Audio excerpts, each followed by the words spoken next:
ఓం శ్రీమాత్రే నమః. గుణం. ఒక రాజు ఒంటినిండా ఆభరణాలతో అడవికి బయలుదేరాడు. అడవిలో చెట్టుపైన ఒక చిలుక రాజును చూసి, అందరూ రండి, బాగా బంగారు ఆభరణాలు డబ్బులు ఉన్న మనిషి వస్తున్నాడు, రండి రండి అంటూ బందిపోట్లకు తెలియజేసింది. బందిపోటులు రాజును వెంబడించారు.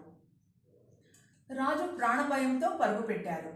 అలా పరుగు పెట్టి ఒక పెద్ద చెట్టు కింద విశ్రాంతి తీసుకుంటుండగా ఆ చెట్టు పైన ఉన్న ఇంకొక చిలుక, అయ్యా, ఇక్కడికి దగ్గరలో ఆశ్రమం ఉంది, మంచి భోజనం దొరుకుతుంది, గురువుగారు మీకు రక్షణ కలిగిస్తారు అని చెప్పగా, రెండవ చిలుక చెప్పిన ప్రకారం రాజుగారు ఆశ్రమానికి గురువు దగ్గరికి బయలుదేరాడు. వెళ్ళగానే గురువుగారు మంచినీరు ఇచ్చి మంచి రుచికరమైన భోజనం పెట్టి సేద తీరమన్నాడు. రాజుగారు కాసేపు సేద తీరాక గురువుగారిని ఇలా ప్రశ్నించాడు.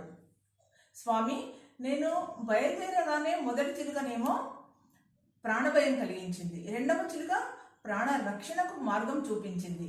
రెండు చిలుకలే కదా, మరి వాటి గుణంలో ఆ తేడా ఏమిటి అని అడుగుతాడు. దానికి గురువుగారు ఇలా సందేశం ఇస్తారు. మొదటి చిలుక బందిపోట్ల మధ్య పెరిగింది, రెండవ చిలుక ఆశ్రమంలో పెరిగింది. మొదటిది దోచుకోవడం నేర్చుకుంది, రెండవది ఆదరించడం నేర్చుకుంది. అంటే మనం ఎలాంటి వారి సాంగత్యంలో ఉంటే అలాంటి గుణాలు కలుగుతాయి. ఒక్క చెడు స్నేహం చాలు మనిషి పాడయ్యేందుకు. అందుకని ఎల్లప్పుడూ మంచి స్నేహితుల్నే ఎంచుకోవాలి. వేల మంది అజ్ఞానులైన మూర్ఖులతో మైత్రి కన్నా నిపుణుడైన సత్ప్రవర్తన కలిగిన, అంటే ఇక్కడ నిపుణుడై ఉండి మంచి మేధాశక్తి తెలివితేటలో ఉన్నంత మాత్రాన సరిపోదండి. నిపుణుడై ఉండి దుష్ప్రవర్తన కలిగిన వాడై ఉంటే వాడితో ఉన్నవారు కూడా పతనమైపోతారు, తప్పదది.